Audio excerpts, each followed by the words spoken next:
اللہ تمہاری اولاد کے بارے میں تم کو ارشاد فرماتا ہے کہ ایک لڑکے کا حصہ 2 لڑکیوں کے حصے کے برابر ہے، اور اگر اولاد میت صرف لڑکیاں ہی ہوں یعنی 2 یا 2 سے زیادہ تو کل ترکے میں ان کا 2/3 ہے، اور اگر صرف ایک لڑکی ہو تو اس کا نصف ہے، اور میت کے ماں باپ کا یعنی دونوں میں سے ہر ایک کا ترکے میں 6واں حصہ ہے، بشرطے کہ میت کی اولاد ہو، اور اگر اولاد نہ ہو اور صرف ماں باپ ہی اس کے وارث ہوں تو 1/3 ماں کا حصہ ہے، اور اگر میت کے بھائی بھی ہوں تو ماں کا 6واں حصہ ہوگا۔ اور یہ تقسیم ترکہ میت کی وصیت کی تعمیل کے بعد جو اس نے کی ہو یا قرض کے ادا ہونے کے بعد جو اس کے ذمے ہو عمل میں آئے گی۔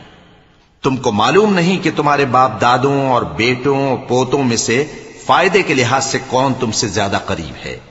یہ حصے اللہ کے مقرر کیے ہوئے ہیں اور اللہ سب کچھ